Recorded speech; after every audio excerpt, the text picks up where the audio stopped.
ધોરણ 6 પ્રકરણ 12 નકશો સમજીએ. પ્રવાસીઓ ગુજરાતના જુદા જુદા પ્રવાસન સ્થળો જેવા કે સોમનાથ, દ્વારકા, તરણેતર, અંબાજી, ધોરડો, સાપુતારા વગેરે સ્થળોની મુલાકાત લે છે. તેઓ આ પ્રવાસન સ્થળોના ભૌગોલિક વિસ્તારથી અજાણ હોવા છતાં પોતે નિશ્ચિત કરેલ સ્થળો સુધી ખૂબ જ સરળતાથી પહોંચી જાય છે. તેનું કારણ શું? કારણ માત્ર એટલું જ કે તેમની પાસે પ્રવાસન સ્થળો દર્શાવતો નકશો હોય છે. તેઓ નકશા વાંચન દ્વારા પોતાના પ્રવાસન સ્થળ અંગેની માહિતી પ્રાપ્ત કરી શકે છે. વર્તમાન સમયમાં પ્રવાસ ઉપરાંત બીજા અનેક પ્રકારના હેતુઓ માટે નકશા ખૂબ જ ઉપયોગી બની ગયા છે. આજે તો વિજ્ઞાન અને ટેકનોલોજીના યુગમાં જીપીએસ એટલે કે ગ્લોબલ પોઝિશન સિસ્ટમની મદદથી તમે વિશ્વના કોઈ પણ સ્થળે સ્વયં પહોંચી શકો છો. આપણે આ પ્રકરણમાં નકશા વિશે સમજ મેળવીએ. પૃથ્વીનો ગોળો પૃથ્વીનો અભ્યાસ કરવા માટે ઉપયોગી છે, પણ જ્યારે પૃથ્વીના કોઈ એક ખંડ, દેશ, રાજ્ય, જિલ્લા, તાલુકા, શહેર કે ગામનો અભ્યાસ કરવા માટે નકશો વધારે ઉપયોગી છે. નકશા શબ્દનો અંગ્રેજી પર્યાય મેપ છે. મૂળ લેટિન ભાષાનો શબ્દ મેપા મુન્ડી ઉપરથી અપભ્રંશ થઈને મેપ બન્યો છે. તેનો અર્થ હાથમાં રાખી શકાય તેવો કાપડનો ટુકડો એવો થાય છે. સામાન્ય અર્થમાં નકશો પૃથ્વીની સપાટી અથવા તેના કોઈ એક ભાગના સપાટ કાગળ પરના આલેખનને નકશો કહેવાય છે. મોટો વિસ્તાર ધરાવતા પ્રદેશની ઘણી બધી વિગતોને નકશામાં સમાવેશ કરી શકાય છે. નકશા પોથીના નકશા એટલાસ મેપ પૃથ્વી અથવા તેના વિશાળ ભાગની બહુવિધ વિગતો દર્શાવતા નકશાના સમૂહને નકશા પોથી કહે છે. તેમાં રાજકીય, વહીવટી, પ્રાકૃતિક અને સાંસ્કૃતિક વિગતો દર્શાવેલ હોય છે. નકશાની મદદથી જે તે પ્રદેશની સંપૂર્ણ વિગતો જાણી શકાય છે. નકશા વિવિધ પ્રદેશની મહત્વની વિગતો જેવી કે પ્રાકૃતિક, પર્વત, ઉચ્ચ પ્રદેશ, મેદાન, નદી, સરોવર વગેરે અને સાંસ્કૃતિક, પરિવહન, ઉદ્યોગો, ખેતી, સિંચાઈ વગેરે દર્શાવે છે. નકશાના પ્રકાર. નકશાના મુખ્ય 2 પ્રકાર છે: હેતુ આધારિત નકશા અને માપ પ્રમાણે નકશા. 1. હેતુઓ આધારિત નકશા થીમેટિક મેપ. આ પ્રકારના નકશા જરૂરિયાત પ્રમાણેની વિગતોના આધારે તૈયાર કરવામાં આવે છે. હેતુ આધારે તૈયાર થતા નકશાને તેમાં દર્શાવતી પ્રાકૃતિક અને સાંસ્કૃતિક વિગતોના આધારે મુખ્ય 2 વિભાગમાં વર્ગીકૃત કરવામાં આવે છે. એ. પ્રાકૃતિક નકશા. બી. સાંસ્કૃતિક નકશા. એ. પ્રાકૃતિક નકશા ફિઝિકલ મેપ. કુદરત નિર્મિત વિગતોનું આલેખન કરતા નકશાઓને પ્રાકૃતિક નકશા કહે છે. પ્રાકૃતિક નકશામાં પૃથ્વીના પ્રાકૃતિક ભૂમિ સ્વરૂપો જેમ કે પર્વત, ઉચ્ચ પ્રદેશ, મેદાન, નદીઓ, મહાસાગરો વગેરે દર્શાવવામાં આવે છે. વન્ય પ્રાણીઓ, વનસ્પતિ, જંગલો, ખનિજ વગેરેનું વિવરણ દર્શાવતા નકશાઓ પ્રાકૃતિક નકશાના ભાગ છે. 1. ભૂપૃષ્ઠના નકશા. આ નકશામાં પર્વતો, ઉચ્ચ પ્રદેશો, મેદાનો, જળ પરિવાહ વગેરે દર્શાવેલ હોય છે. 2. હવામાન કે આબોહવાના નકશા. સ્થળ કે પ્રદેશના હવામાન આબોહવાના તત્વો, તાપમાન, વરસાદ, પવનો વગેરેની માહિતી દર્શાવે છે. 3. ખગોળીય નકશા. ગ્રહો, ઉપગ્રહો, આકાશગંગા, નક્ષત્રો વગેરે અવકાશી પદાર્થોની માહિતી આપતા નકશા ખગોળીય નકશા કહે છે. બી. સાંસ્કૃતિક નકશા. માનવ સર્જિત વિગતોનું આલેખન કરતા નકશાને સાંસ્કૃતિક નકશા કહે છે. આ નકશામાં માનવીની વિવિધ પ્રવૃત્તિઓનો નિર્દેશ કરેલ હોય છે. રાજ્યનો નકશો, ખેતી, વસ્તી, પરિવહનના નકશા સાંસ્કૃતિક નકશાના ઉદાહરણ છે. એક, રાજકીય નકશા. ખંડ, દેશ, સ્થાનિક વહીવટીતંત્ર તથા તેની સરહદોની માહિતી આપતા નકશા રાજકીય નકશા કહે છે. 2, ઔદ્યોગિક નકશા. ઔદ્યોગિક ક્ષેત્રો, ઉદ્યોગોનો તબક્કાવાર ઇતિહાસ, ઉત્પાદન વગેરેની માહિતી ઔદ્યોગિક નકશાઓમાં આપવામાં આવે છે. 3, ઐતિહાસિક નકશા.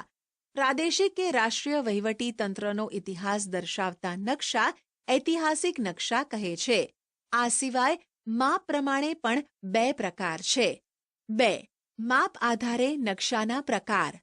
સામાન્ય રીતે એક નકશાનું પ્રમાણ માપ 1 સેન્ટીમીટર જેમ કે 50 કિલોમીટર કરતાં ઓછું હોય તો તેને મોટા માપના નકશા કહે છે.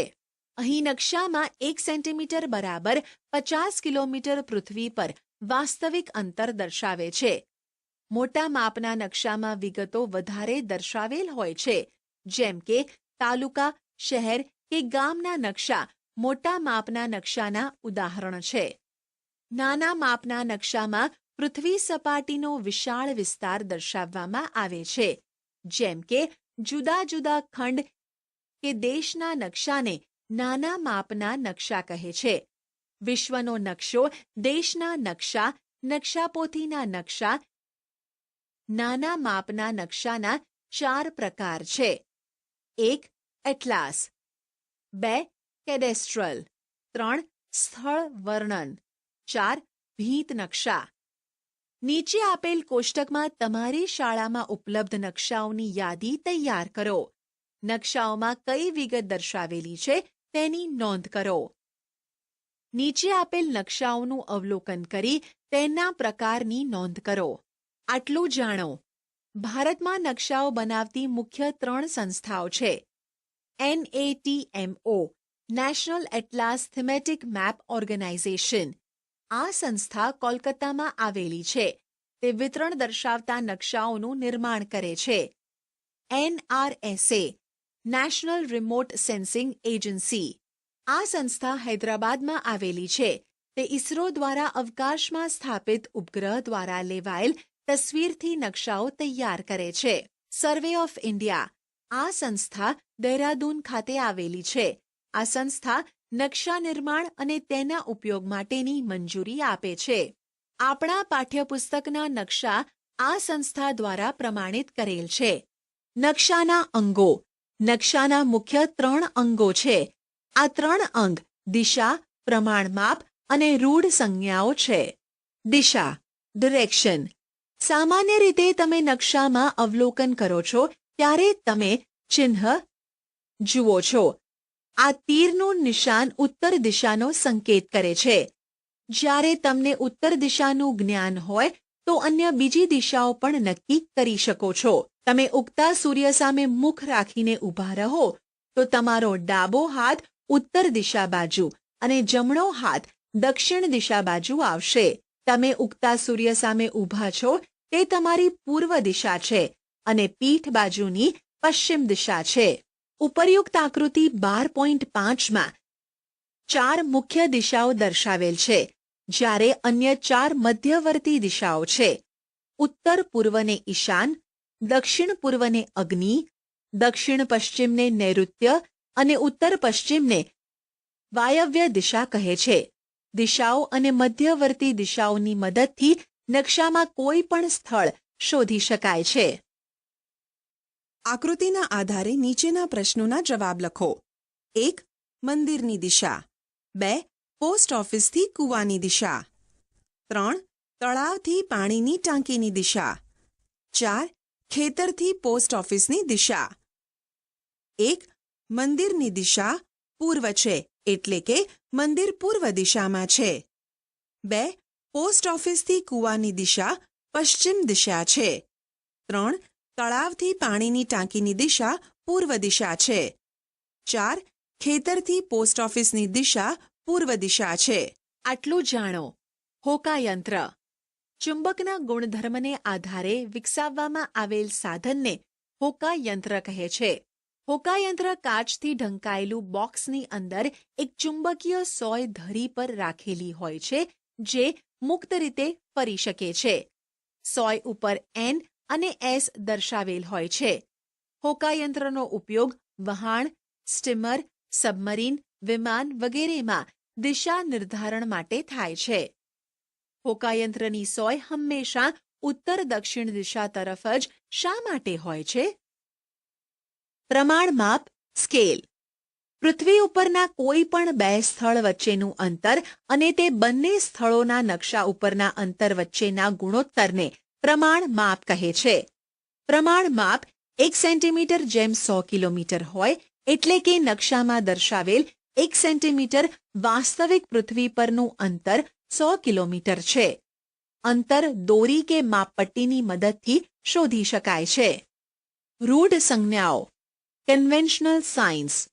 વિદ્યાર્થી મિત્રો, તમે ઘરેથી શાળાએ આવો છો ત્યારે કેટલાક વિશિષ્ટ ચિહ્નો કે પ્રતીકોનું અવલોકન કર્યું હશે. નીચે આપેલ કોષ્ટકમાં તમે જોયેલા ચિહ્નો દોરો અને તેની વર્ગખંડમાં ચર્ચા કરો. નકશામાં જુદી જુદી પ્રાકૃતિક અને સાંસ્કૃતિક વિગતો દર્શાવવા કેટલાક વિશિષ્ટ ચિહ્નોનો ઉપયોગ થાય છે. તેને રૂઢ સંજ્ઞાઓ કહે છે.